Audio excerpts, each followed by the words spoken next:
Data visualisation भी आपका statistics का पार्ट होता है। और स्टैटिस्टिक्स में ये हमारा विजुअल की फॉर्म में हमारी स्टडी को बताता है, या डेटा एनालिटिक्स का पार्ट होता है जो हमारी एनालिसिस को हमारा विजुअल की फॉर्म में बताता है। तो जो भी आपने पांडास में अभी किया था, अगर हम वही चीज ग्राफिकली समझाना चाहें किसी को, तो हम विजुलाइज करके दिखा सकते हैं। जैसे फॉर एग्जांपल, हम लोगों ने देखा था कि टाइटैनिक वाले डेटा सेट में टाइटैनिक वाले डेटा सेट में अगर हम ओवरऑल बात करें जेंडर के क्लासिफिकेशन की, तो 891 में से लगभग 380 हमारे फीमेल थे, और लगभग हमारे 590 या 560 या 610 के आसपास समथिंग मान लीजिए फॉर एग्जांपल मेल है। एग्जैक्ट नहीं बता रहा, मैं लमसम बता रहा हूँ।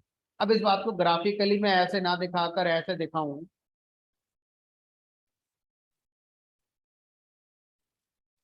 तो ये बेटर है। ये फीमेल है, ये मेल है, यहाँ लिख दो 380, यहाँ लिख दो 592। तो इसको अगर आप देखेंगे तो आपको बेटर समझ में आएगा, और इंटरेक्टिव वे में समझ में आएगा कि आप क्या बताना चाह रहे हो। तो आपने बढ़िया सा चार्ट बनाकर आपने ऐसे बता दिया। तो आप अगर मुझे ये बताना चाहो कि मारुति कंपनी और टाटा कंपनी पिछले 5 साल में जो बिजनेस कर रही हैं वो क्या है, उनका ट्रेंड आप मुझे बताना चाहो, तो मैं आपको टेक्स्ट की जगह अगर विजुअल में बताऊं तो ज्यादा बेटर होगा। मैंने क्या करा, मैंने आपको ऐसे बताया कि भाई ये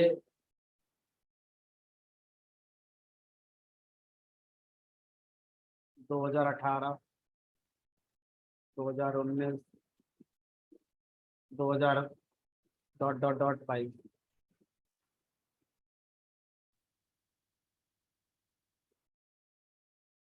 ये ईयरली सेल है। मान लो 50 करोड़, 60 करोड़, 70 करोड़, 80 करोड़। तो मान लीजिए टाटा कंपनी की सेल ये चल रही है, ठीक है, 2022 में। और आपसे कहा जाए कि मारुति कंपनी की जो सेल है वो ऐसे चल रही है,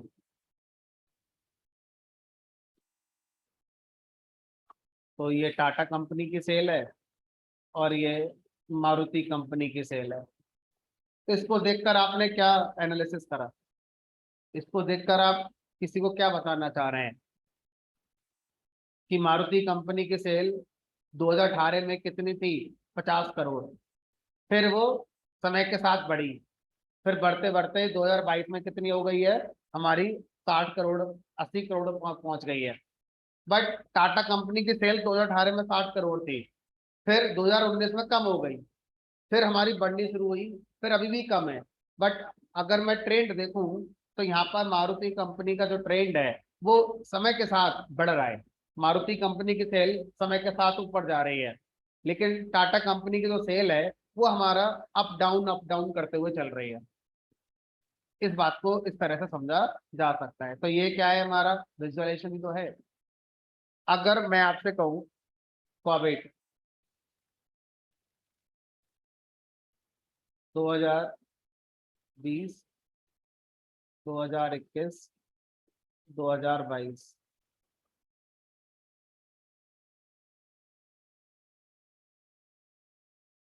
ऐसे ही कुछ बनेगा। तो ग्राफ कितना समझाता है, कोई मेहनत नहीं, कोई दिमाग नहीं, बस देख के पिक्चर समझ में आ गई, पहाड़ सा बन गया। पहाड़ को समझ लिया कि हाँ ये बात बता रहा। अगर मैं आपसे कहूँ एक इंसान है, उसकी उम्र है 1 साल, 2 साल, 3 साल, 4 साल, 5 साल, ऐसे करके ये उसकी हाइट है ना, 1 फीट, 2 फीट, 3 फीट, 5 फीट, सोचो अगर मैं ऐसे कर दूं, समझ में आ रही होगी। एक इंसान की हाइट, ये हाइट है, ये एज है। तो शुरू में एज बढ़ने पे हाइट बढ़ रही है, एक टाइम पर एज बढ़ तो रही है, एज तो आगे जा रही है, लेकिन हाइट आगे नहीं जा रही है, हाइट सैचुरेशन में आ गई है। तो ग्राफ देखकर ये सारी बातें कितनी आसानी से समझी जा सकती हैं। तो जब भी डेटा एनालिटिक्स की बात करी जाती है, तो जो भी आप अपना रिपोर्ट बना रहे हो, उस रिपोर्ट में आप क्या इंक्लूड करो, चार्ट को इंक्लूड करो। जो जो आपने देखा है उसको विजुलाइज करके सामने वालों को समझाओगे, तो उसको जल्दी समझ में आता है, क्विकली समझ में आता है ना। अब अगर आपसे कहा जाए कि कोविड की जो ऑफिशियल वेबसाइट है, कोविन, COWIN, कोविन का अगर आप देखो,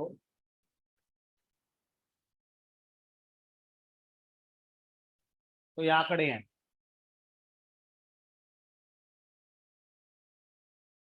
ये आपके आज का आंकड़ा दिखाया जा रहा है।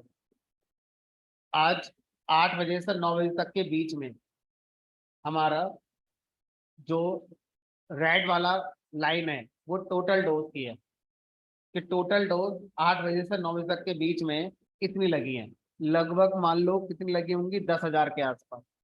9 बजे से 10 बजे तक के बीच में अगर मैं देखूं, तो हमारी ज्यादा डोज लग गई है।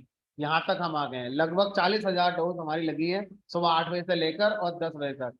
9 बजे से 10 बजे तक के बीच में लगभग 30,000 डोज लग गई। पिछले 30 दिन में अगर मैं देखूं, तो 30 दिन का रिकॉर्ड है। तब आंखों से देखकर तुरंत समझ में आ गया, 17 जुलाई को पता नहीं क्या हो गया था, लोगों ने डोज ही लगवाई, वैक्सीन लगवाई नहीं है। 17 जुलाई को सबसे कम वैक्सीन लगी है। ठीक है। तो ये हमारा जो ऑरेंज वाली है डोज 1 है, जिन लोगों ने पहली डोज लगवाई थी। जो ग्रीन वाली है ये है, और जो डार्क ग्रीन है वो बूस्टर डोज है, यानी कि थर्ड वाली है। और ये जो रेड वाली लाइन है, ये टोटल एक दिन में कितनी डोज लग गई है, चाहे वो पहली थी, चाहे दूसरी थी, चाहे तीसरी थी। तो अगर मैं इस हिसाब से देखूं, तो पिछले 30 दिन में सबसे ज्यादा लोगों ने डोज कब लगवाई है, ये पॉइंट है। ये कब का, 27 जुलाई को लोग पता नहीं कहाँ से जाग गए होंगे, सबसे ज्यादा 27 जुलाई को लगी हैं। और ये लगभग लगी है कितनी हमारी, 4.5 लाख, 4.5 लाख वैक्सीन लगवाई है 27 जुलाई को, पिछले 3 महीने में, पिछले 30 दिन में। और अब तक का आंकड़ा देखो,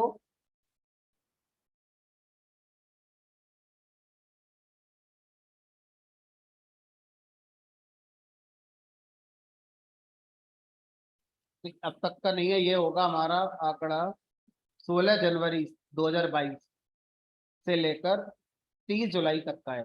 तो जनवरी, फरवरी, मार्च, अप्रैल, मई, जून, जुलाई, 6-7 महीने का आंकड़ा है। इन 6-7 महीने के आंकड़े में अगर मैं देखूं, तो इस दिन सबसे ज्यादा डोज लगी थी, ये था लगभग 4 सितंबर, 4 सितंबर से 10 सितंबर के बीच में सबसे ज्यादा डोज लगी। बाई एज अगर देखो, तो अब देखो ये जो पिक्चर बन रही है, देखो यहाँ से समझ में आ रहा है। बाई जेंडर अगर देखो, तो लगभग हाफ हाफ है, थोड़ा सा मेल का रेशो थोड़ा सा ज्यादा है, फीमेल का पार्ट थोड़ा सा कम। अगर आप देखो कि वैक्सीन बाई टाइप, तो सबसे ज्यादा वैक्सीन ब्लू कलर वाला एरिया कवर हो रहा है, कौन सी लग रही है, कोविशील्ड। सोचो कितना क्विक हो गया किसी भी इंसान को समझना वैक्सीन के बारे में। क्या है ये, विजुअलाइजेशन ही तो, ये पूरा एनालिटिक्स ही तो है, और क्या है। ठीक है। वैक्सीन बाई एज, तो ज्यादातर एरिया अगर आप देखो, तो ये वाला एरिया है। ये वाला एरिया कितने किसका है, 18 से 44। 18 से 44 एज ग्रुप में सबसे ज्यादा वैक्सीन लगी है। 12 से 14 की सबसे कम है, अभी लगनी शुरू हुई। पूरे इंडिया का देखो, जहां पर बड़ा डॉट है वहां पर सबसे ज्यादा वैक्सीन लगी है। बड़ा डॉट यूपी में ही होगा भाई, यूपी की आबादी भी ज्यादा है। ठीक है।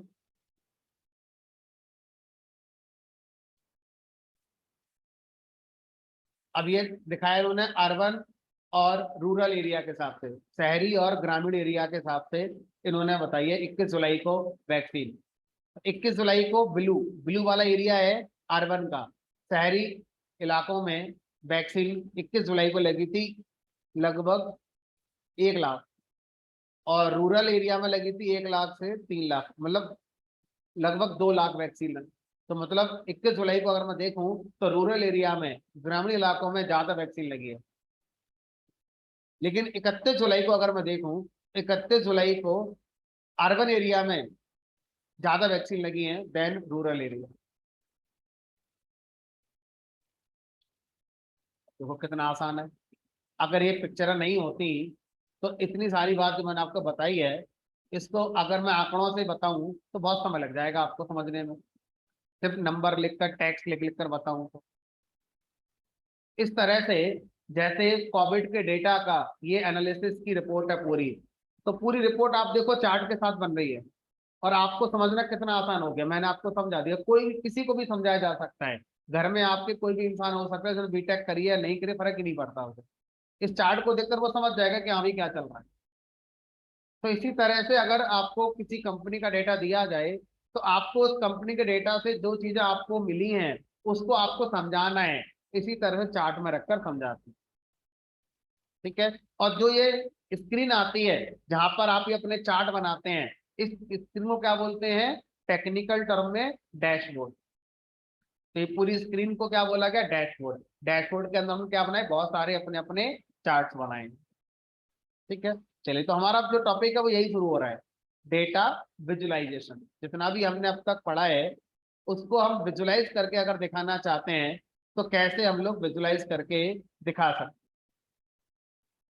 तो विजुअलाइजेशन दो तरह से हमारा किया जाता है। ठीक है।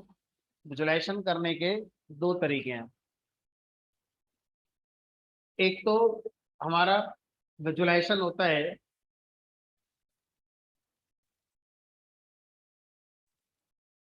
हिस्टोरिकल डेटा का, और एक होता है हमारा लाइव डेटा का। लाइव डेटा जो समय के साथ बदलता रहता है, जैसे कोविड का डेटा है, वैक्सीनेशन का डेटा है, लाइव डेटा है, हर दिन बदलेगा, हर दिन नया डेटा आएगा। ठीक है। लेकिन अगर मैं आपसे कहूँ हिस्टोरिकल डेटा, जैसे अगर आपसे कहा जाए 2020 में जिन लोगों ने 10th पास करी है उनका मैं ट्रेंड देखना चाहता हूँ, 2019 में जिन लोगों ने 10th पास करी उसका ट्रेंड देखना चाहते हैं, 2021 में जिन्होंने 10th पास करी उसका ट्रेंड देखना चाहते हैं, और ये समझना चाहते हैं कि कोविड से क्या इम्पैक्ट पड़ा 10th के रिजल्ट में। अमेजन की सेल देखनी है 2010 की, 2011 की, 2018, 2019 और लॉकडाउन वाली। देखते हैं लॉकडाउन में कितना फर्क पड़ा, फायदे हुआ होगा अमेजन को, नुकसान तो नहीं हुआ होगा, है ना। तो हिस्टोरिकल डेटा जो डेली नहीं बदल रहा है, जो एक टाइम इंटरवल बदलता है, 6 महीने बाद, 1 साल बाद, 1 महीने बाद। तो अगर मैं लाइव डेटा के साथ विजुअलाइजेशन करना चाहता हूँ तो ज्यादा बार हमें रिकमेंड किया जाता है क्या? प्रोग्रामिंग, कि हम कोडिंग के साथ करेंगे। तो लाइव डेटा के साथ जब कभी कोई करी जाती है तो go with coding, like Python, R, MATLAB, बहुत सारी लैंग्वेजेस हैं जिनमें कोडिंग के थ्रू आप लाइव डेटा के साथ अपना विजुअलाइजेशन कर सकते हैं। यहाँ डेटा समय के साथ अपना बदलता रहेगा, डेटा डेटाबेस से आ रहा है ना, इस तरह की चीजें जो होती हैं बदलते रहते हैं। हिस्टोरिकल डेटा का विजुअलाइजेशन करना हो, है ना, तो रिकमेंड करते हैं जनरली गो विद टूल, किसी टूल के साथ आपको जाना चाहिए, आपको वहां पर फिर कोडिंग करने की जरूरत नहीं होनी चाहिए।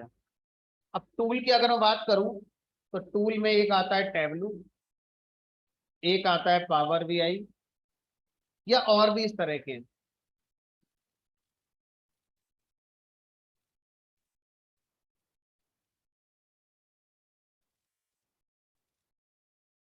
अब सोचिए, गवर्नमेंट ऑफ इंडिया के सामने सिचुएशन ये है कि गवर्नमेंट ऑफ इंडिया को क्या करना है, सुबह से शाम तक जो कोविड का डेटा या वैक्सीन का डेटा जो बना है उसकी रिपोर्ट बनवानी है और चार्ट बनाकर शाम को टीवी में दिखाना है। तो अब क्या करना होगा, एक इंसान को शाम को बुलाना पड़ेगा जो हमारा पावर बीआई या टैबलू का यूज करेगा, और यूज करने के बाद क्या करेगा, हमारा रिपोर्ट निकाल कर दिखा देगा। अब ये काम एक दिन का है या डेली का ही है? डेली का काम होगा। अब उस इंसान को डेली बुलाओगे तो डेली आपका कॉस्ट लगेगा, भाई पैसे लेगा, या तो आप उसे रखो सैलरी देकर, महीने भर की सैलरी के पैकेज पर रखो उसे, या तो ठीक है, या तो आप ऐसे करो, ठीक है।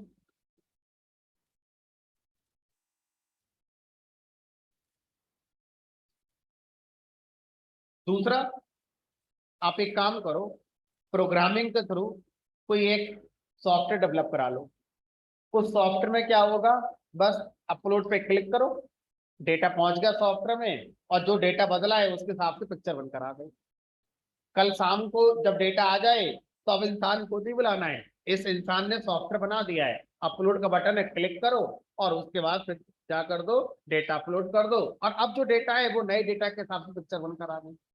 लेकिन हर बार क्या होगा, डेटा का फॉर्मेट सेम रखना है, डेटा का फॉर्मेट नहीं बदलना चाहिए, बस डेटा बदलेगा, अंदर के आंकड़े बदलने चाहिए, चीजें कॉलम नहीं बदलने चाहिए, कॉलम का नाम नहीं बदलना चाहिए, सिर्फ आंकड़े बदलने चाहिए।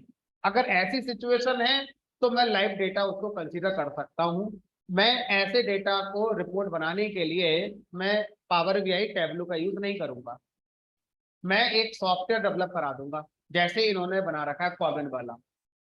अब ये जो सामने आ रहा है विजुलाइजेशन, ये पावर बीआई टैबलू से नहीं आ रहा है, क्योंकि पावर बीआई टैबलू से करने के लिए एक इंसान की जरूरत पड़ेगी हमेशा, वो क्लिक करेगा तब आएगा, क्लिक करेगा तो बदलेगा। लेकिन ये तो अपने आप बदल रहा है, ऑटोमेटिक है, बदल रहा है, समय के साथ बदल रहा है। फिर से देखो,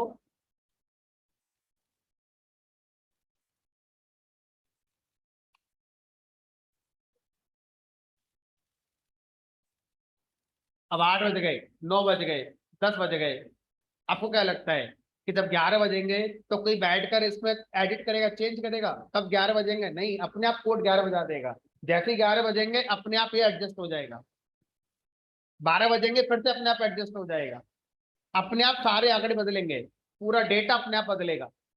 बदल ही रहा है, देखो। क्या लगता है, बैठ के कोई कीबोर्ड पर टाइप कर रहा होगा इतनी तेजी से? ये तो पॉसिबल नहीं है। तो टैबलू और पावर बीआई से ये काम नहीं हो सकता कि लाइव डेटा के साथ अपना आप क्या करें, विजुलाइजेशन करें। वो हिस्टोरिकल डेटा के लिए बढ़िया है, जहां पर डेटा कभी कभार आता है, महीने में एक बार आता है, 6 महीने में एक बार आता है, साल में एक बार आता है ना, ऐसे डेटा के लिए हमारा टैबलू और पावर बीआई बढ़िया होते हैं। या जहां पर हमारा डेटा का फॉर्मेट हर बार बदल जाता है, पिछली बार डेटा में इतने कॉलम थे, इस बार इतना कॉलम हो गए, पिछली बार ऐसा था, इस बार डेटा का फॉर्मेट बदल गया, तो वहां पर एक सॉफ्टवेयर से काम नहीं करवाया जा पाएगा।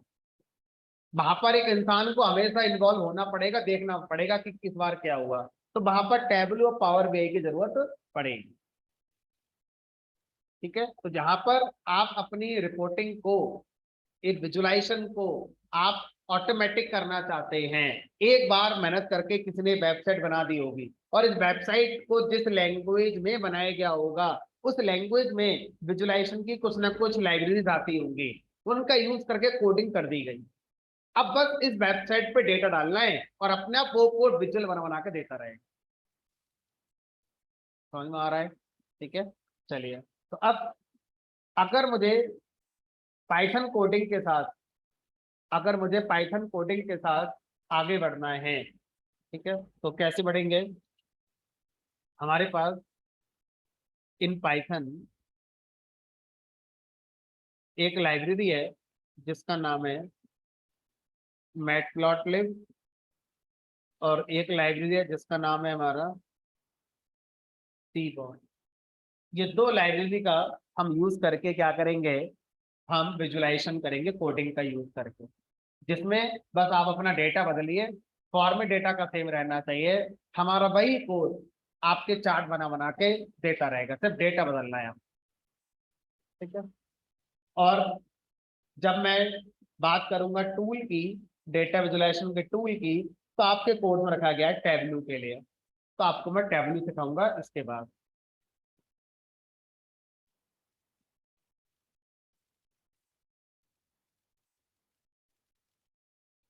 चलिए, तो बेसिक जो लाइब्रेरी है पाइथन के अंदर विजुलाइजेशन करने की, वो हमारा होती है मैटप्लॉटलिब। ठीक है, इसके ऊपर सीबॉर्न बनी, एक और लाइब्रेरी प्लॉटली वो बनी, और भी लाइब्रेरी है, लेकिन जो बेसिक लाइब्रेरी है हमारी वो यही है, जिसका नाम है हमारा मैटप्लॉटलिब। तो हम दो लाइब्रेरीज को पढ़ेंगे, एक मैटप्लॉटलिब और दूसरा है हमारा सीबॉर्न।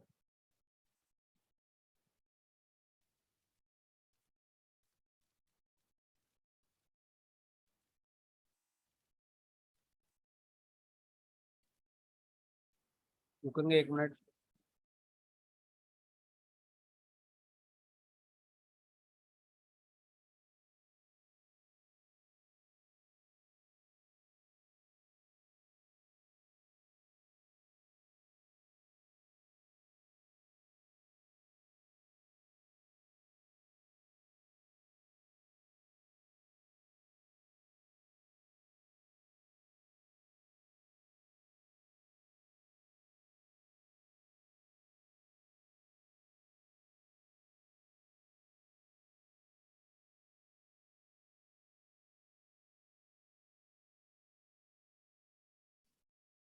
चलिए, तो बात करते हैं सबसे पहले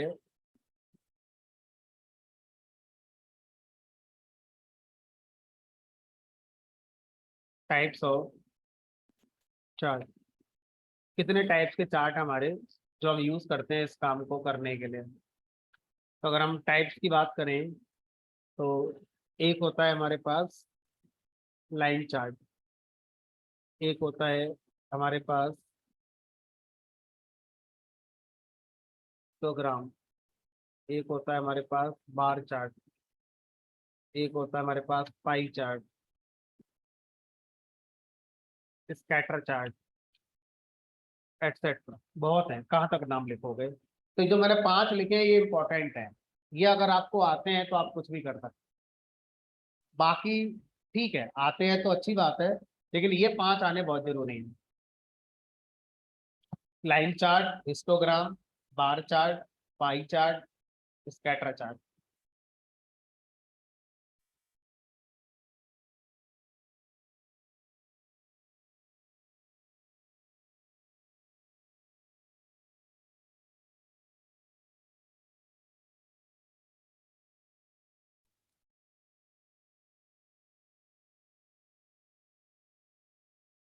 चलिए, इनमें से सबसे पहले बात करते हैं लाइन चार्ट कि लाइन चार्ट क्या होता है।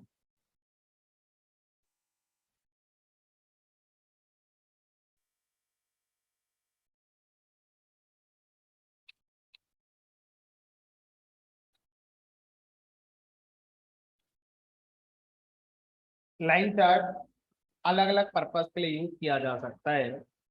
उसमें से एक पर्पस होता है समय के साथ अगर चीजों में बदलाव देखना चाहते हैं तो लाइन चार्ट एक अच्छा ऑप्शन होता है। थोड़ा सा टेक्निकल शब्द का इस्तेमाल करना है। एक वेरिएबल के बदलने पर दूसरा वेरिएबल कैसे बदलता है उसको समझने के लिए लाइन चार्ट का यूज किया जाता है। वेरिएबल शब्द का मतलब यहाँ पर कॉलम से है। एक कॉलम बदल रहा है, उसके बदलने पर दूसरा कॉलम किस तरह से बदलता है उसको समझने के लिए हम लाइन चार्ट का यूज करते हैं। जैसे अगर आपसे कहा जाए मेरे पास एक डेटा है,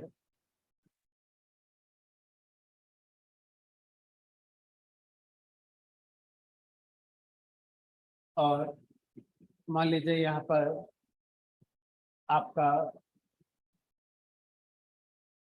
एक्सपीरियंस है, ये आपकी सैलरी है। अब आपका एक्सपीरियंस 1 साल का है, आपकी सैलरी 10,000 है।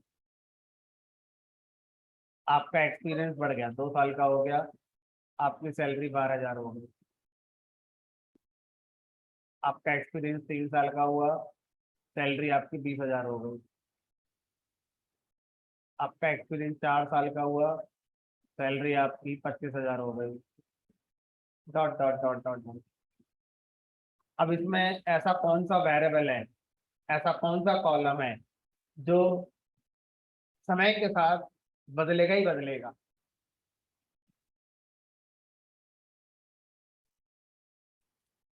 क्या सैलरी समय के साथ बढ़ेगी बढ़ेगी जरूरी है, बदलेगी बदलेगी जरूरी है?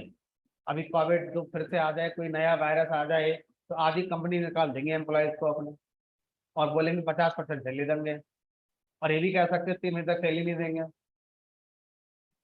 एक्सपीरियंस गारंटेड समय के अकॉर्डिंग बढ़ेगा, सैलरी बढ़े बढ़े ना बढ़े, अनुभव आपका जरूर बढ़ेगा। तो यहाँ पर एक वेरिएबल हो गया एक्सपीरियंस, जो हमेशा बढ़ेगा। इसके बढ़ने पर हम क्या देखना चाहते हैं? सैलरी में बदलाव को देखना चाहते हैं। तो इसको देखने का सबसे बढ़िया चार्ट है लाइन। कैसे? एक्स एक्सिस पे इनपुट को रखते हैं, इनपुट कॉलम वो जिसके अकॉर्डिंग हम टारगेट देखना चाहते हैं, टारगेट कॉलम को वाई पर रखते हैं।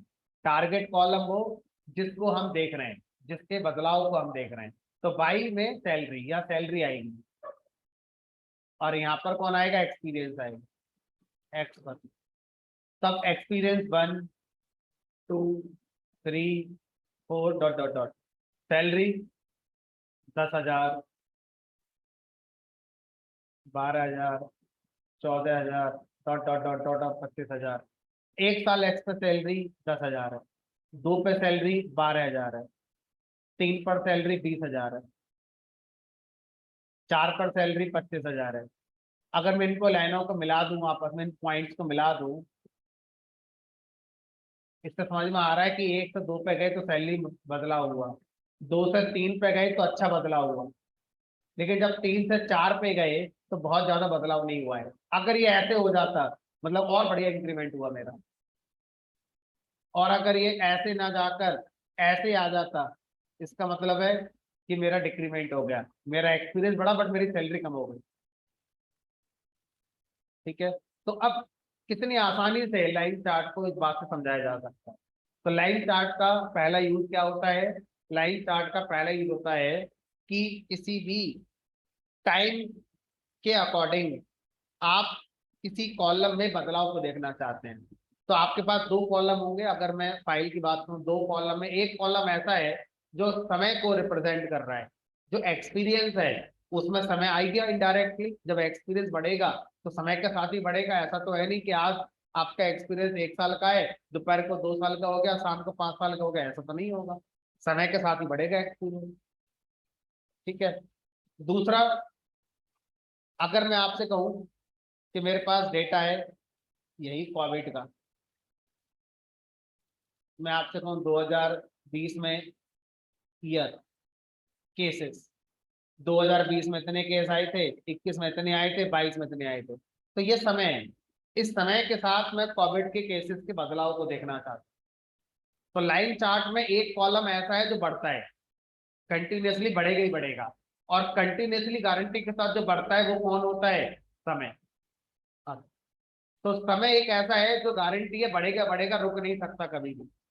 तो कोई भी ऐसा कॉलम जो टाइम को रिप्रेजेंट करता हो। अब टाइम को रिप्रेजेंट करने के लिए जरूरी नहीं है उस कॉलम में ईयर आए, डेट आए, टाइम आए।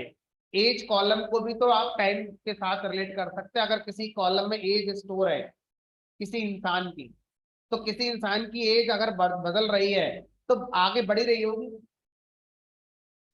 क्रिकेट का एग्जांपल ले लो, ओवर, तो ओवर में टाइम का कंस्ट्रेंट आ गया। ओवर पहला, ओवर दूसरा, ओवर तीसरा, तो समय बढ़ेगा तो ओवर बढ़ेगा।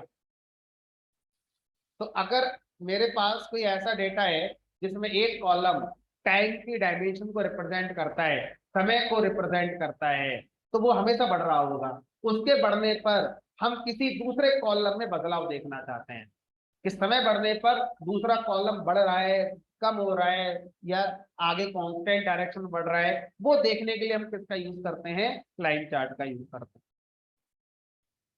दूसरा यूज क्या होता है लाइन चार्ट का? उसी समय में दो चीजों का कंपैरिजन करने के लिए हम किसका यूज कर सकते हैं, लाइन चार्ट का यूज कर सकते हैं। उसी समय में जैसे ये एक्सपीरियंस है, ये सैलरी है मेरी, और ये मेरा एक्सपेंस है, मंथली एक्सपेंस। जब मैं 1 साल एक्सपीरियंस में था तो सैलरी मेरी 10,000 थी, खर्चा मेरा 6,000 होता था, 4,000 बचा रहा था। सैलरी 12,000 हुई, मैंने एक्सपेंस सिर्फ 1,000 बढ़ाया। सैलरी मेरी 20,000 हुई, मेरा एक्सपेंस हो गया 19,000। तो अगर मैं उसी समय में उसी एक्सपीरियंस के अकॉर्डिंग, ये तो हो गया सैलरी, अगर मैं यहाँ पर एक लाइन और दिखा दूं एक्सपेंस की, तो वो ऐसे चलेगी।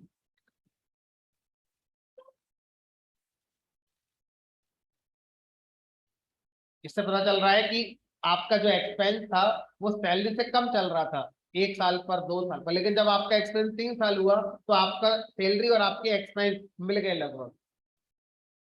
तो मैं ऐसा कर सकता हूँ, ये मारुति कंपनी की सेल है, ये टाटा कंपनी की सेल है, 2020, 2021, 2022, 2019, 18 है। तो अब मैं दो कंपनी की सेल दिखाना चाहता हूँ, उनके कंपैरिजन करना चाहता हूँ सेम टाइम पर। तो मैं किसका यूज करूंगा, लाइन चार्ट का यूज करूंगा। इंडिया का मैच हो रहा है, वेस्ट इंडीज का मैच हो रहा है, उनके रन कंपेयर करने, किस ओवर में कितने बने। दो लाइन चार्ट ही तो बनाते हैं वो लोग भी, क्रिकेट देखते होंगे जब तो लाइन चार्ट का जो यूज होता है वो क्या है, किसी समय के अकॉर्डिंग किसी दूसरे कॉलम में बदलाव को देखना, या सेम समय में आप दो चीजों को कंपेयर करना चाहते हैं तो किसका यूज करेंगे, लाइन चार्ट का यूज करेंगे। अब अगर आपसे कहा जाए तो सर बेटर होगा कोडिंग से ही पढ़ाई है, तो मैं आ जाता हूँ।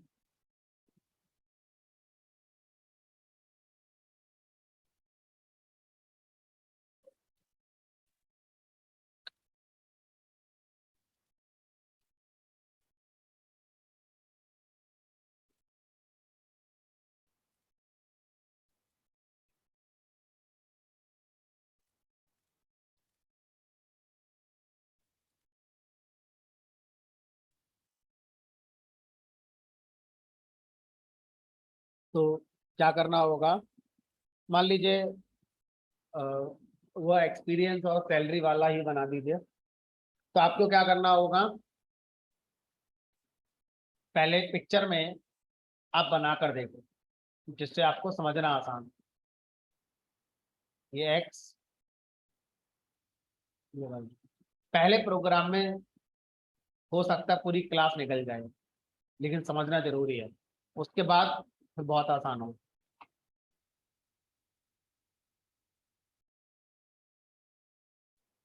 तो एक्स पे आप क्या रखो, इनपुट कॉलम। इनपुट कॉलम का मतलब जो समय के साथ बदलेगा ही बदलेगा, गारंटी है ना। जैसे year, date, age, experience, over, ये सारी चीजें कहाँ रखो, अपना एक्स, क्योंकि ये समय के साथ हमेशा बदलेंगी, है ना।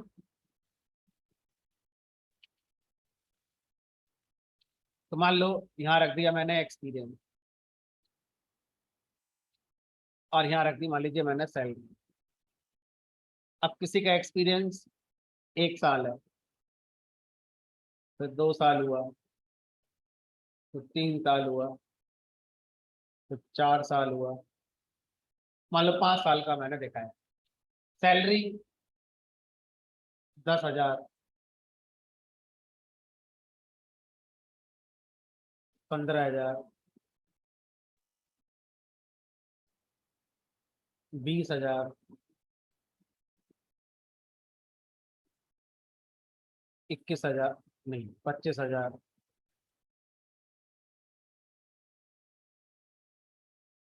30,000, ऐसे करके मान लीजिए सैलरी आपकी आ रही है। अब जो मेरे पास डेटा है वो इस तरह से है।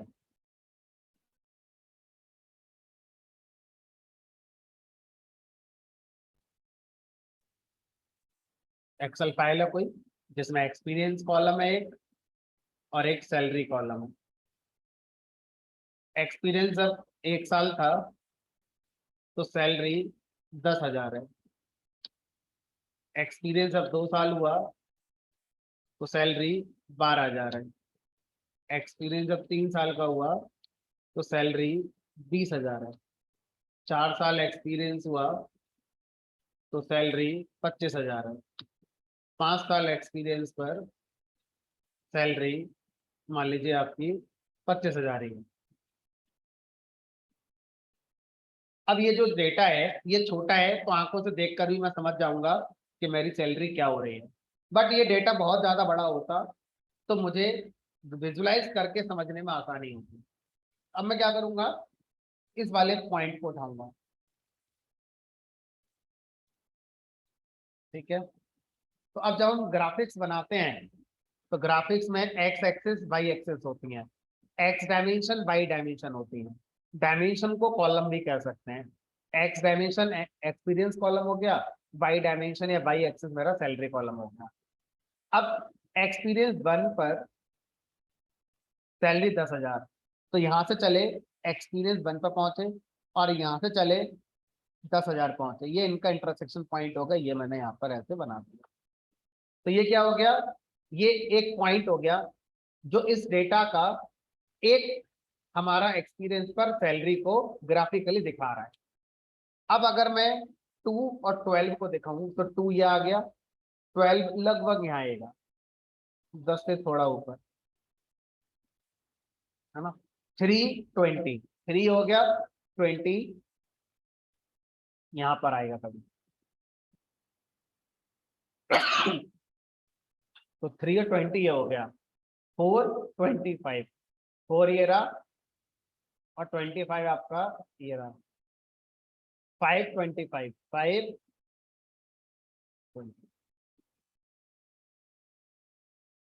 अब अगर मैं इनको आपस में मिला दूं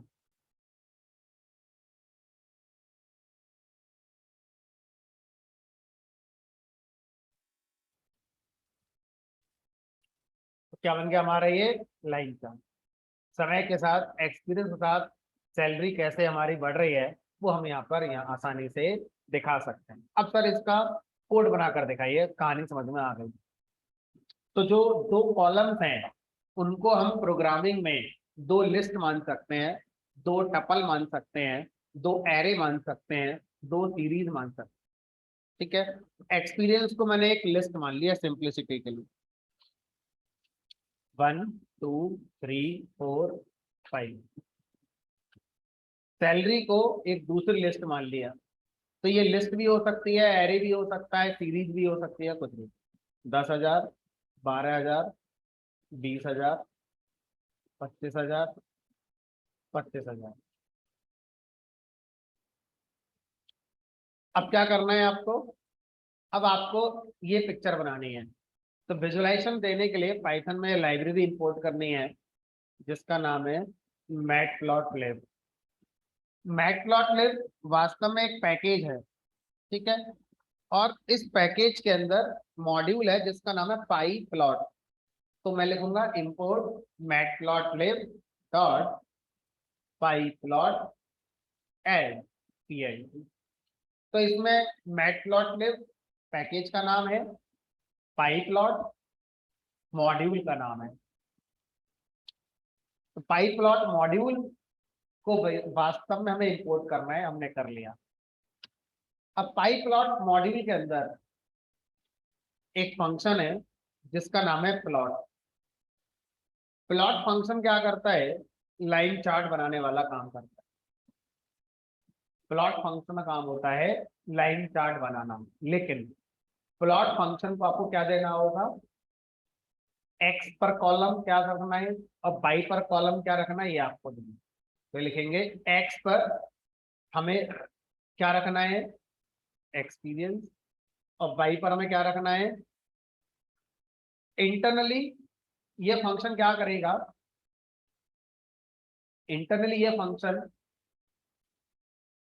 इस कॉलम और इस कॉलम को पैरेलली इटरेट करेगा। जैसे ये पहले एक्सपीरियंस उठाएगा और सैलरी उठाएगा और यहाँ पर पॉइंट बना देगा, फिर अगला उठाएगा यहाँ से और यहाँ से और इस तरह से बना देगा। हमने कहा बन गई, हमने हाँ बन गई। अब क्या करना है, अब आपको बस उसको शो करना है। तो जो भी लाइन चार्ट बना होगा वो आपको क्या कर देना है, हो गया, हमने हाँ बस हो गया, इतना ही करना है कोड। बाकी हम हटा देता हूँ।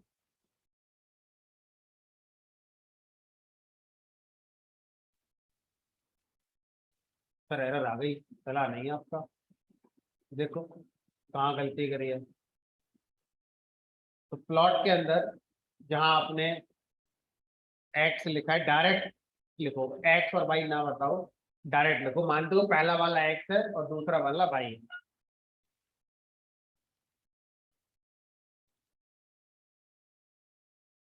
एक्स और वाई हटा देना, पहला वाला एक्स कंसीडर करना है ऑटोमेटिक, और दूसरा वाला वाई कंसीडर करना। सर आपका ऐसे बनकर आया है।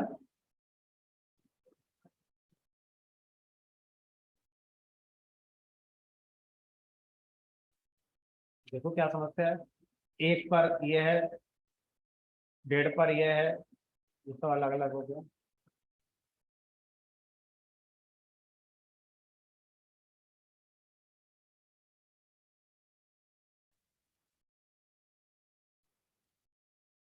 ठीक है, तो अब इस से जो जनरेट हुआ लाइन चार्ट, ये बहुत बेसिक है, माइट भी बहुत ज्यादा हमारा मीनिंगफुल भी नहीं है, क्योंकि आप चार्ट को देखकर कैसे बता सकते हो कि ये एक्सपीरियंस और सैलरी को दिखा रहा है।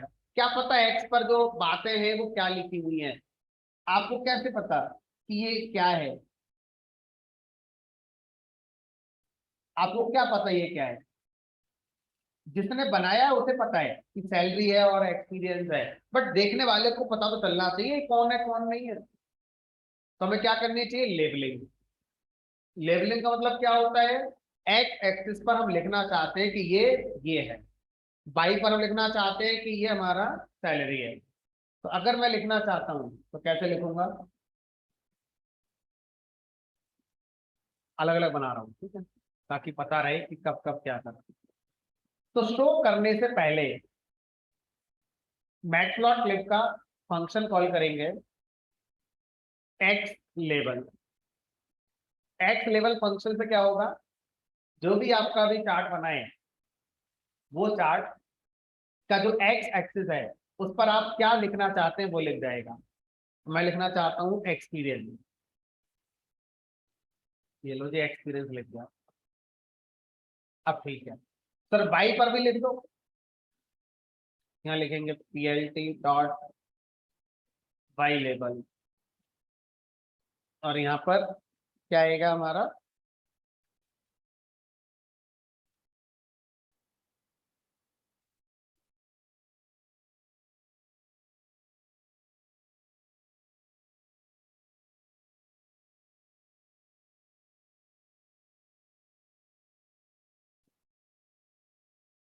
अब ये जो आपको दिख रहे हैं इनको बोलते हैं एक्स टिक, टिक मार्क, एक्स टिक। और ये जो आपको दिख रहा है ये होते हैं वाई टिक।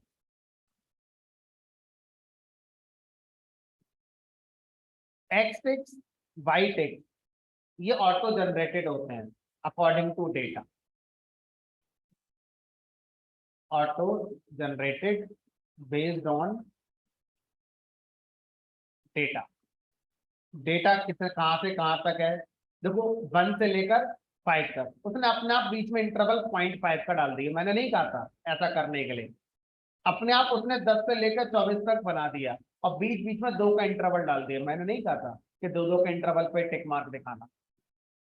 तो मैं एक्स टिक्स वाई टिक्स अपने हिसाब से भी कंट्रोल कर सकता हूँ।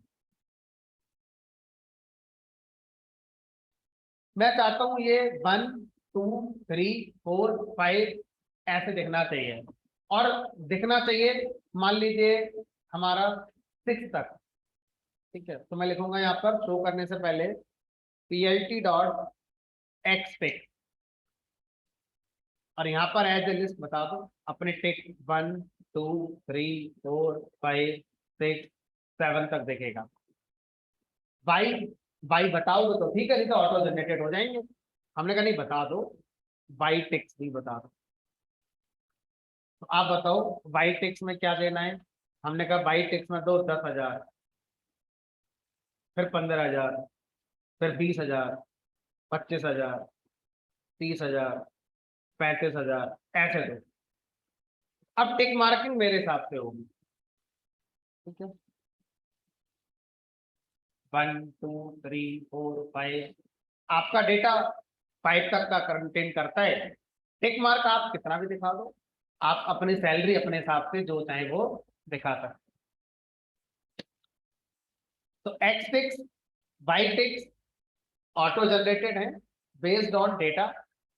आप उनको अपने अकॉर्डिंग कंट्रोल भी कर सकते हैं कि आप क्या दिखाना चाहते हैं, एक्स पर टिक और वाई पर टिक।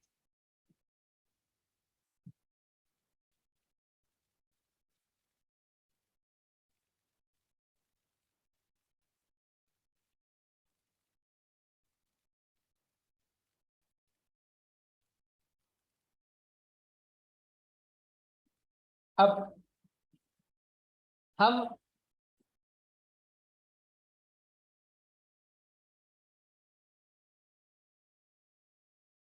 कलर कॉम्बिनेशन बदलना चाहते हैं।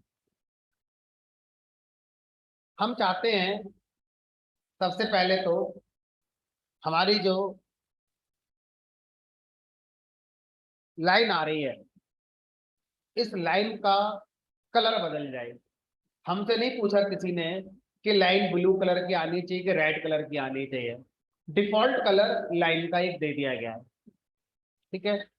तो अब लाइन का कलर हम बदल सकते हैं, कैसे। तो यहां पर प्लॉट फंक्शन के अंदर अगर मैं लिखता हूं c, c argument colour, c equal to red, तो लाइन हमारी रेड कलर की हो जाती है। C stand for colour. तो प्लॉट फंक्शन के अंदर प्लॉट फंक्शन का काम है लाइन बनाना according to these two value जो आपने यहाँ पास करी है। बाय डिफॉल्ट कलर ब्लू होगा। अगर कलर आप अपना देना चाहते हैं तो सी इक्वल टू अपना कलर आप दे सकते हैं।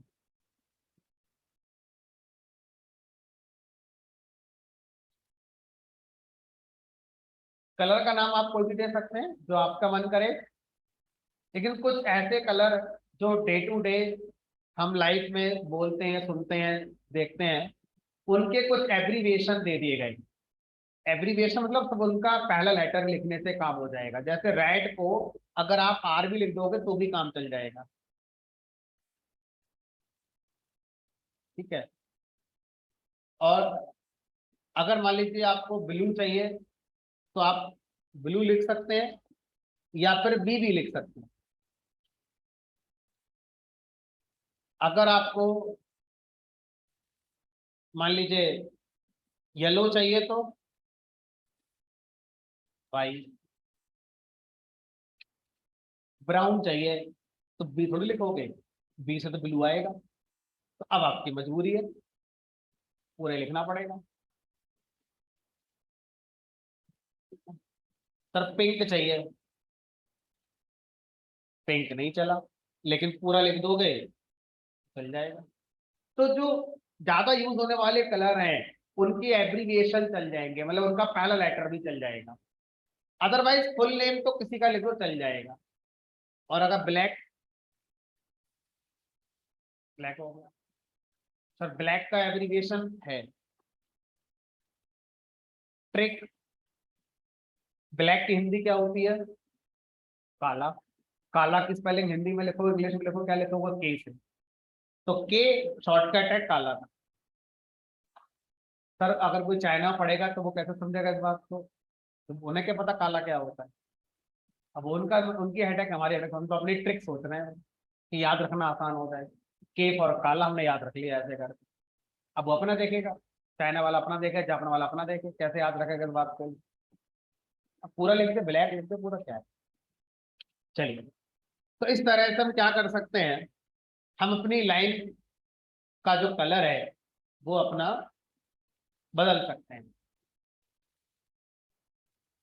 और क्या कर सकते हो सर?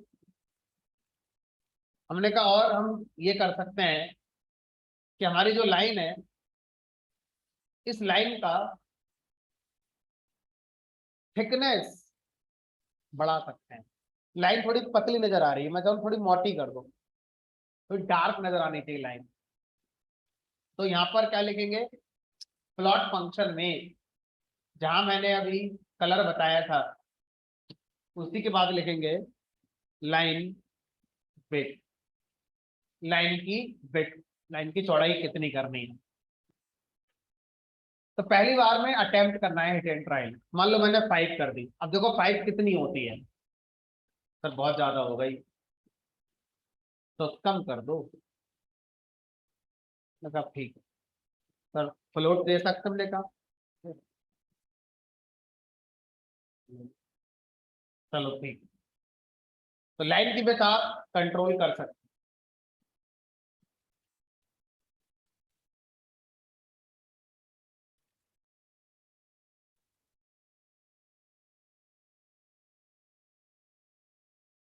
और क्या कर सकते हैं सर? हमने कहा और लाइन जो बनकर आई है, ड्रॉ होकर आई है, उसका स्टाइल बदल सकते हैं। जैसे अभी जो लाइन आई है वो सॉलिड लाइन है, हम उसको डैश डैश डैश लाइन बना सकते हैं। अच्छा ध्यान रखना, अब जो भी सिखा रहा हूँ आपको पिछले 2 3 5 मिनट से, उससे हमारी एनालिसिस में कोई फर्क नहीं पड़ेगा। लाइन तो बन गई, अब बस उसका क्या हो रहा है, ब्यूटी पार्लर में उसका मेकअप हो रहा है। उसको हम इंटरेक्टिव बनाना चाह रहे हैं कि सामने वाले को और अच्छा लगे देखने में। लाल हरा नीला पीला ऐसा कर दो वैसा कर दो, बट लाइन तो अपना काम कर गई है। जो इन्फॉर्मेशन उसे देनी थी वो इन्फॉर्मेशन तो मुझे यहाँ भी दिख रही है, सबसे पहले भी दिख रही है मुझे इन्फॉर्मेशन देखनी थी। अब तो बस हम उसे ब्यूटीफाई कर रहे हैं जिससे कि इंटरेक्टिविटी बढ़े, देखने वाले को अच्छा लगे। अभी क्या कह रहे थे, लाइन स्टाइल। अब लाइन स्टाइल कैसे बदलोगे? मतलब देखो, प्लॉट फंक्शन के अंदर एक और आर्गुमेंट है जिसका नाम है लाइन स्टाइल। अब लाइन स्टाइल आप क्या दोगे? यहाँ लिखो सॉलिड, तो बाय डिफॉल्ट होता है। और आप लिख सकते हैं यहाँ पर डैश, डैश लाइन। आप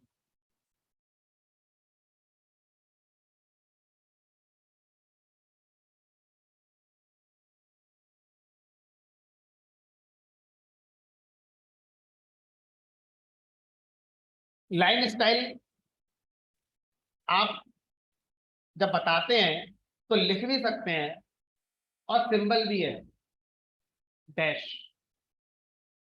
solid line, double dash, dash line. तो लाइन स्टाइल की वैल्यू दो तरह से बता सकते हैं।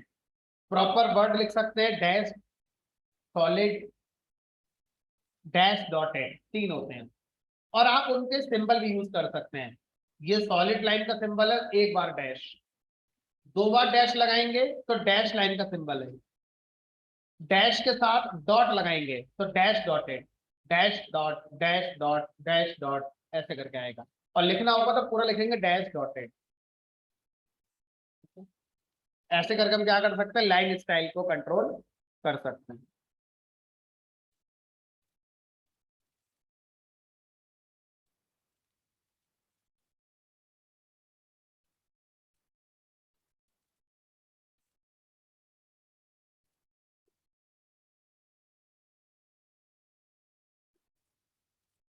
अब मान लीजिए लाइन स्टाइल मुझे जो चल रहा था वही रखना है, कोई चेंज नहीं करना, तो बाई डिफॉल्ट सॉलिड आता है। अब मैं चाहता हूं कि सर जो आपकी लाइन बनकर आई है, ये लाइन जहां जहां पर पॉइंट बने होंगे, 1 पर 10, 2 पर 12, 3 पर, देखो ये बीच बीच में पॉइंट आपको ये दिख रहे होंगे, 1 2 3 4 तो मैं इनको हाईलाइट करना चाहता हूँ, मतलब हर इंडिविजुअल पॉइंट जिनको कनेक्ट करने से लाइन बनी है वो पॉइंट ही गायब हो गए हैं, सिर्फ लाइन लाइन दिख रही है। तो मैं क्या चाहता हूं, मैं चाहता हूं कि वो पॉइंट भी हमारे दिखने चाहिए जिनके कनेक्ट होने से लाइन बनी है ना। तो उनको हम क्या बोलते हैं, मार्कर। तो मैं यहां पर लिखूंगा मार्कर, मार्कर इक्वल टू, बताओ आप क्या मार्कर दिखाना चाहते हैं उन इंटरसेक्शन पॉइंट पर। तो स्क्वायर दिखाना है तो एस लिख दो, स्क्वायर मार्कर आ गया। और अगर आपको सर्कल मार्कर चाहिए तो सर्कल को यहाँ पर सी ना लिखकर ओ लिखते हैं, ओवल, ओवल, ओवल मार्कर आ गया। ज्यादा बार ओवल मार्कर लोग यूज करते हैं। टोटल 20 टाइप्स के मार्कर हैं, अभी दो ही बताए मैंने आपको। और बताओ, पेंटागन, पेंटागन मार्कर आ गया। पेंटागन क्या होता है, अरे पेंटा, पांच, ऐसे करके जो होता है।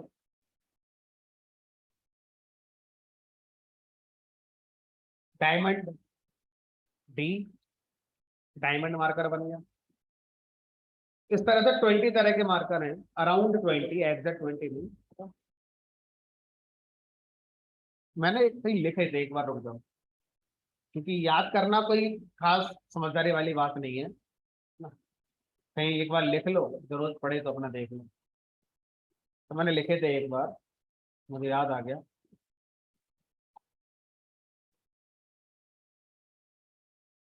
ये लो,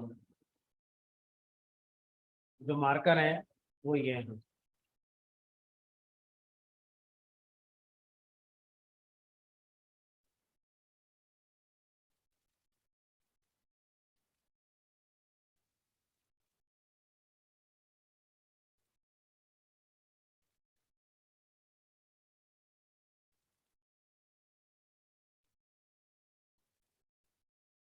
इतने सारे मार्कर हैं जो हम यूज कर सकते हैं, वो मतलब सर्कल। तो दो तीन सीख लो बस, बाकी पता होना चाहिए कि हाँ भी ऐसे करने से ये हो जाता है। अब ऐसे सबको रटने की जरूरत नहीं है। ओ, एस, डी, पी, मतलब याद करने में ट्रिक आ जाए। D for diamond, P for penta, O for oval, S for square, इनको ध्यान रख लो। बाकी पता है कि हाँ भाई ऐसा होता है।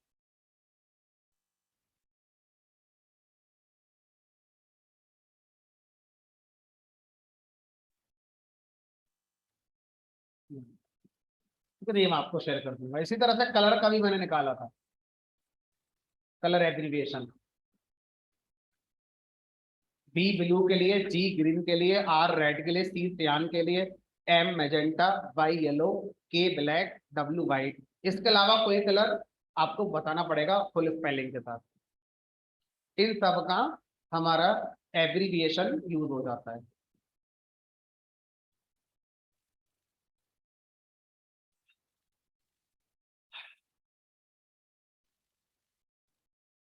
स्टाइल का भी लिखा है, solid line, dash line, dotted line, dash dotted line, चार तरह की लाइन स्टाइल होती है। सिंबल या उनका नाम कैसे ही लिखते हैं, ठीक है। चलो अभी याद करने की जरूरत नहीं, मैंने आपको ट्रिक बता दी। तो मार्कर आप कोई सा भी यूज कर लो जो आपका मन करता है। ज्यादा बार ओवल मार्कर को हम लोग पाएंगे, देखेंगे। अब सर, मार्कर का साइज थोड़ा बड़ा हो सकता है, लाइन की जो थिकनेस है उसके हिसाब से मार्कर थोड़ा छोटा लग रहा है। मार्कर थोड़ा बड़ा साइज का हो जाए, हमने कहा हो सकता है। तो एक आर्गुमेंट आप और देंगे यहाँ पर, मार्कर साइज इक्वल टू, मान लो 10 देकर देखो, सर बढ़ गया, पहले से बेटर है। सर 15 करके 15 रख लो, 15 नहीं सर, 12 चाहिए। 12 रख लो आपके हाथ में।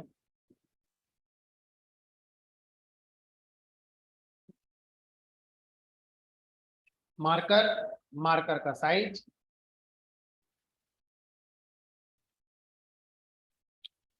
ऐसा हो सकता है कि मार्कर अलग कलर का आ जाए, लाइन तो ब्लू कलर की चली रही है, बाय डिफॉल्ट मार्कर लाइन का कलर उठा लेता है।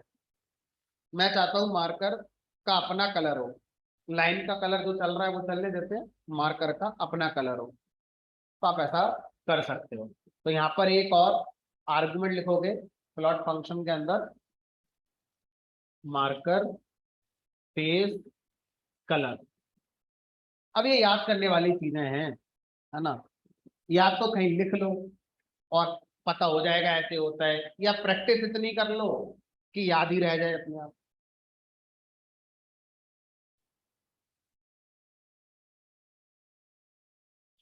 दस बार अलग अलग डेटा पर लाइन चार्ट बनाओगे तो आपको अपने आप याद हो जाता है कि कौन से क्या होता है।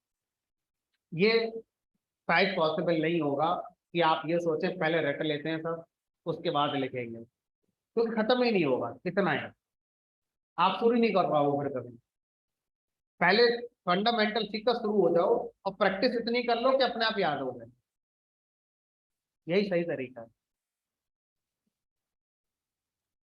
तो मार्कर फेस कलर, मान लो मार्कर का फेस कलर रेड कर देते हैं, हमने कहा लो जी रेड कर दो।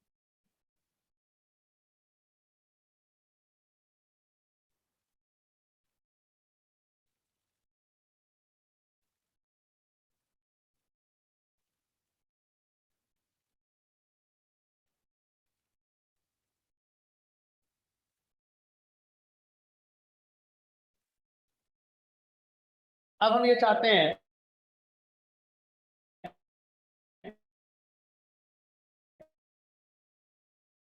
बॉर्डर है उसका कलर क्या है, मार्कर का जो बॉर्डर है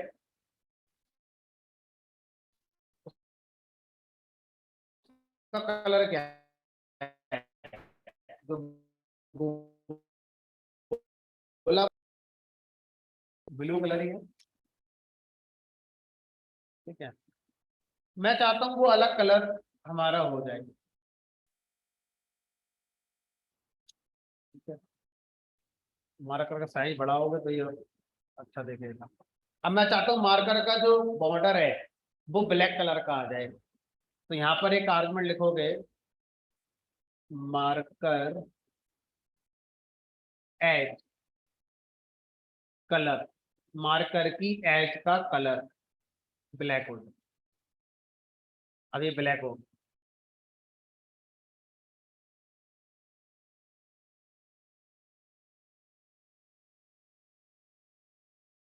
फिर से मैं बोल दे रहा हूँ, इन सारी बातों से हमारी इंफॉर्मेशन नहीं बदलेगी, वो सबसे पहले बार में भी आ गई, ये सिर्फ देखने में अच्छा लगे वाली बात है।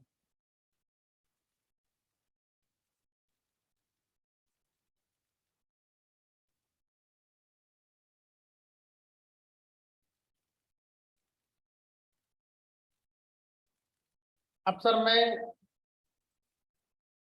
ये भी चाहूंगा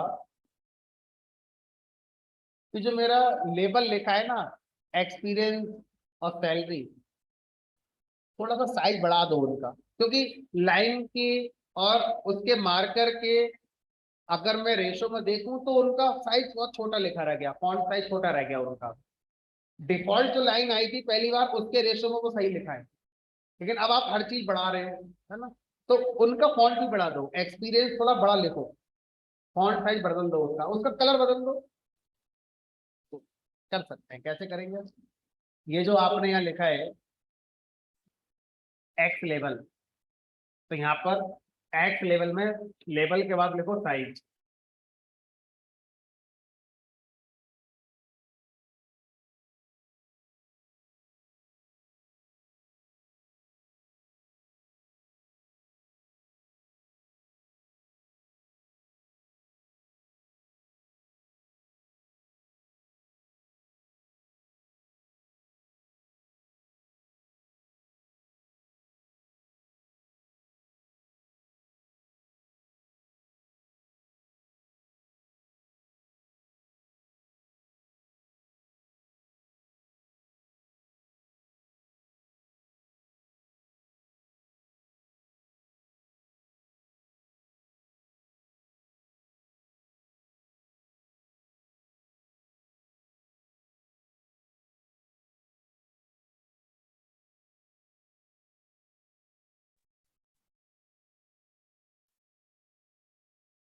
चलो, तो अब हम क्या चाहते हैं, ये जो हमारा एक्स लेवल और वाई लेवल है, इनका साइज बड़ा करना चाहते हैं।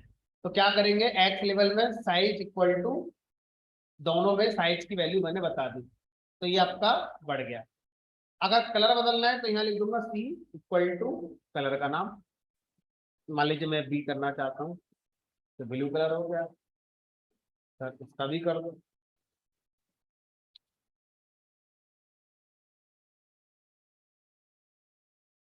सर जो टिक मार्क है ये, हमने कहा आप इसका भी बदल दो, टिक का फॉन्ट बदल दो, टिक का साइज बदल दो, कुछ भी कर सकते हो। तो ऐसे ही करेंगे, हमने कहा ऐसे ही कर दो। मान लो साइज इक्वल टू 15, यहाँ भी कर दो साइज इक्वल टू 15।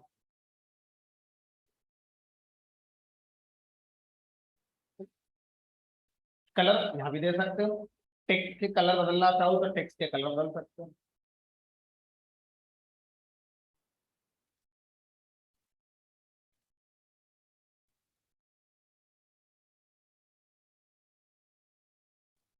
अच्छा सर, इनका जो यहाँ पर हमारा चार्ट बनता है, तो ये चार्ट एक इमेज की फॉर्म में बनता है, यानी कि बिहाइंड द सीन एक इमेज बनी होगी कोई, उस इमेज के ऊपर चार्ट आया होगा, यही तो होता है। तो उस इमेज को यहाँ पर क्या बोलते हैं, फिगर। इंटरनली पहले क्या हुआ होगा, एक फिगर बना होगा, यानी एक इमेज बनी होगी, उस फिगर के ऊपर लाइन चार्ट हमारा बनाया गया होगा। अब ये बात अभी मैंने इसलिए बताई, क्योंकि अगर मैं आपसे कहूं कि सर वो फिगर का साइज बढ़ा दो, विथ हाइट ये बढ़ा दो, तो मैं ऐसा कर सकता हूं। कैसे करेंगे, प्लॉट फंक्शन से पहले कॉपी करके यहाँ ले, प्लॉट फंक्शन से पहले आप लिखेंगे plt डॉट फिगर।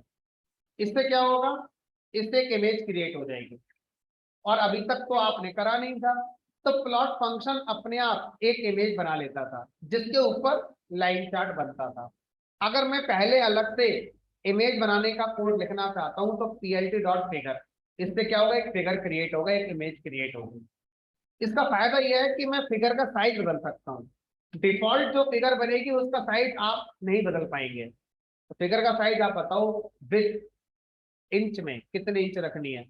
हमने कहा विथ कर दो 15, हाइट हाइट कर दो 10। तो सर काफी जूम तो हो गया, हमने कहा। तो इस तरह से हम क्या कर सकते हैं, अपने चार्ट को पहले फिगर पे लेकर आएंगे। इसका फायदा, हम साइज बदल सकते हैं।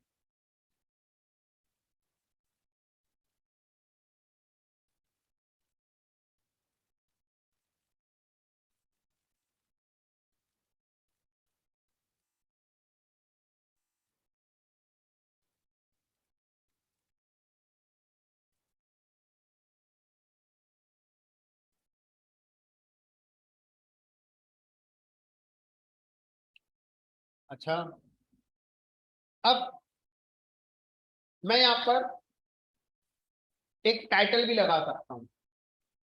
टाइटल कहाँ पर आता है, टॉप सेंटर पे। क्या बोलते हैं उसे, टाइटल, जो टॉप सेंटर पे देखता है। तो शो करने से पहले मैं क्या कर दूंगा, यहाँ पर plt डॉट टाइटल। टाइटल पे क्या लिखना है वो लिख दो, एक्सपीरियंस वर्सेस सेल्फ का साइज अपना।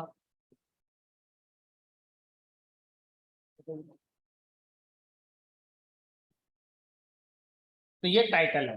टाइटल की पोजीशन आप नहीं बदल सकते, टाइटल अपनी जगह पर आएगा।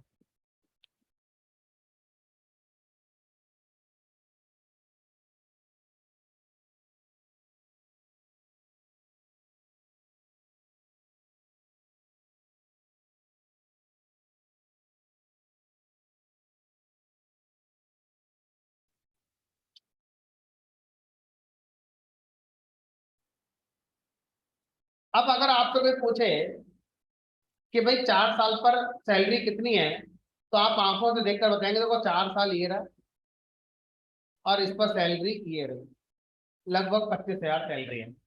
तो आपको इस तरह से अपने ब्रेन में ये ऐसे लाइनें डालनी पड़ेंगी ताकि एग्जैक्ट थोड़ा सा बता पाओ कि कितने साल पर कितनी सैलरी।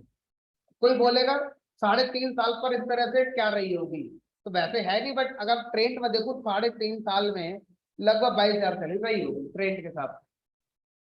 ठीक है, तो अब अगर आपसे कहा जाए कि सर मैं बैकग्राउंड में लाइन बनाना चाहता हूं ताकि दिमाग में ना बनानी पड़े, सामने दिखकर आ जाए, तो ग्रिड, ग्रिड पीआईटी पर हम कॉल करें ग्रिड फंक्शन। ग्रिड फंक्शन क्या करेगा, हमारा इस तरह से बना देगा। अब बड़ा आसान हो गया। 4 साल पर कितनी है 25,000, 2 साल पे कितनी है लगभग 12-12,500, 3 साल पे कितनी है 20,000। इससे चीज हमारी आसान हो गई, एक्सप्लेन करना आसान हो गया।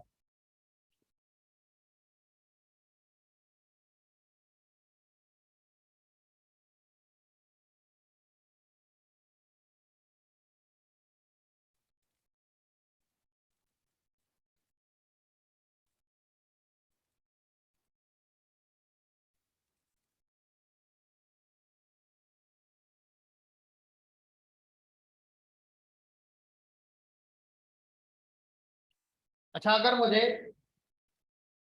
कोई मैसेज लिखना हो चार्ट पर, तो हाय हेलो टाटा बाय कुछ लिखना है, कोई मैसेज लिखना है, तो प्रिंट से हो लिखोगे तो सर प्रिंट से लिख देते हैं ऐसे करके।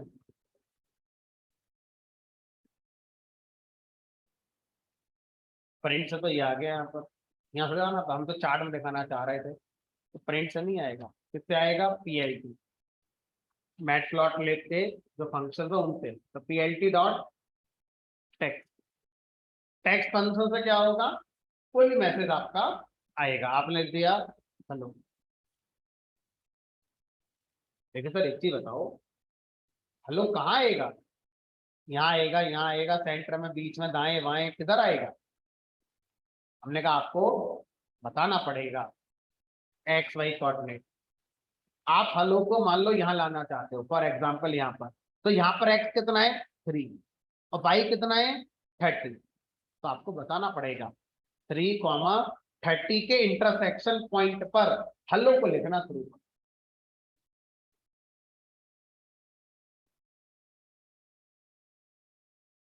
तो अगर आप कुछ भी लिखना चाहते हैं लाइन चार्ट के अंदर, तो आपको मैसेज बताना है, मैसेज से पहले एक्स वाई पॉइंट बताने हैं, और भाई सारी बातें कॉमन सेंस है, इसका साइज बड़ा कर सकते हो, कलर बदल सकते हो, वो सब आप बदल सकते हो, तो साइज लगा के कलर लगा के करा जा सकता है।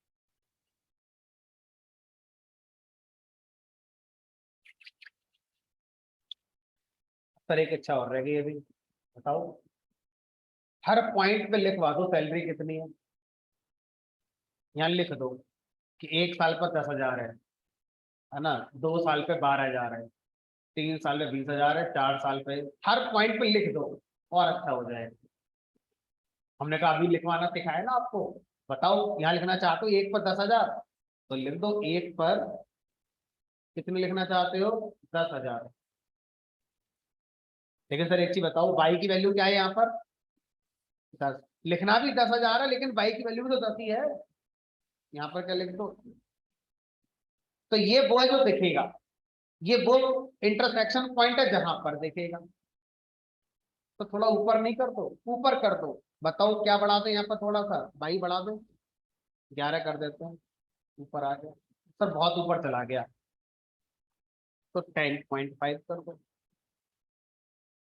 तो थोड़ा सा इधर लेफ्ट में नहीं आ सकता है, लेकिन 1 को थोड़ा इधर कर दो, 1 को क्या कर दो 0.5 कर दो। सर बाहर चला गया, अच्छा 0.8 कर दो, 0.9 कर दो। मैंने कहा अब सर ये लाल कर दो, नीला कर दो, बड़ा कर दो, छोटा कर दो, तो वो आप यहाँ पे कॉमा लगा के साइज कलर वलर अपना देखते रहना।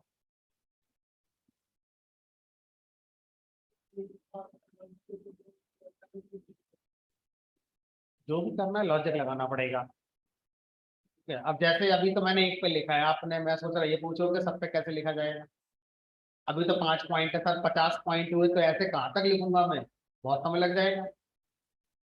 तो लूप लगाना है, फॉर आई इन। अब सर किसके साथ लूप चलेगा? एक्सपीरियंस और सैलरी के साथ, क्योंकि यही तो चाहिए मुझे। और जब दो लिस्ट के साथ लूप चलाते हैं तो जिप के साथ चलाते हैं, एक्सपीरियंस कॉमा। इससे क्या होगा? लूप पहली बार एक्सपीरियंस और सैलरी को पैरेलली उठाएगा, तो दो वेरिएबल आएंगे, आई में पहली एक्सपीरियंस, जे में पहली सैलरी। अगली बार इटरेशन में आई में नेक्स्ट एक्सपीरियंस, जे में नेक्स्ट सैलरी। अब क्या करो, इस कोड को यहाँ लिखो। यहाँ पर क्या चाहिए बताओ, यहाँ पर क्या दिखाना चाहते हो, जो किसमें आया हो। इसका मतलब है कि आप क्लास खत्म कर देनी चाहिए, है ना। अब आपके अंदर एनर्जी नहीं बची, अब खाना पूर्ति हो रही है। तो मैं भी फिर ऐसे ही लिख देता हूँ, पूछ ही नहीं रहा, बता भी नहीं रहा। और यहाँ पर लिख दिया मैंने जी प्लस, यहाँ पे कर दिया आई माइनस, अपना समझ लेना क्या लिखा।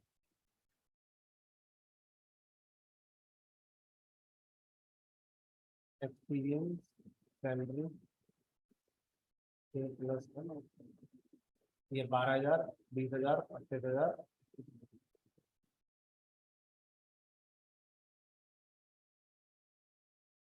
2 साल पे इतनी है, 3 साल पे इतनी है, 4 साल पे इतनी है, 5 साल पे इतनी है। अब ग्रिड की जरूरत नहीं है, अब आप ग्रिड को चाहो तो हटा सकते हैं।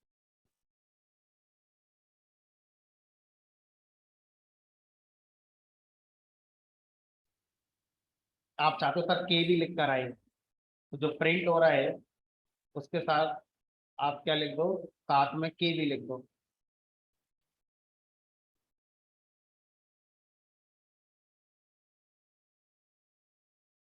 ये इंटीजर है, तो स्ट्रिंग में बना दो।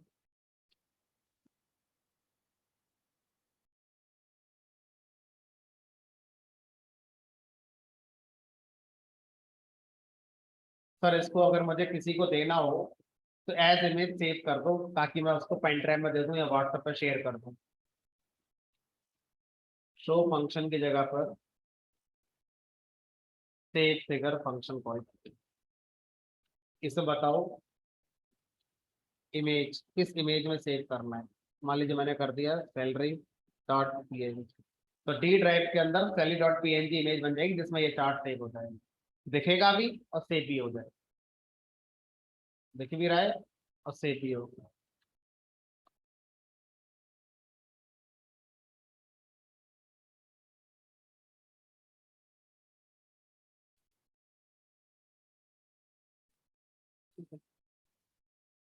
चलिए बाकी मंडे को मिलेंगे।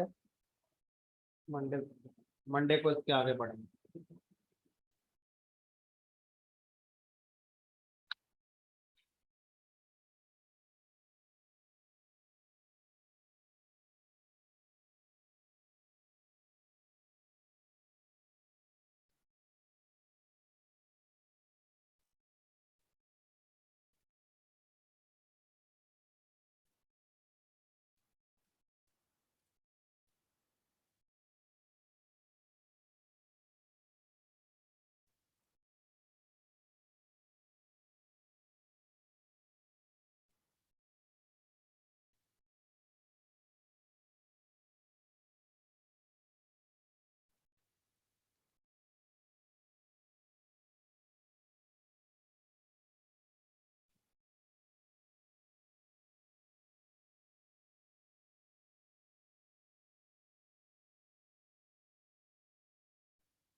चलिए मंडे को मिलेंगे, और यही चीज मैं आपको किसी एक्सेल फाइल के साथ करके दिखाऊंगा। अभी तो मैंने डेटा अपने आप मान लिया है ना, तो जनरली ऐसा नहीं होगा डेटा मानेंगे, डेटा तो किसी फाइल से आएगा। चलिए।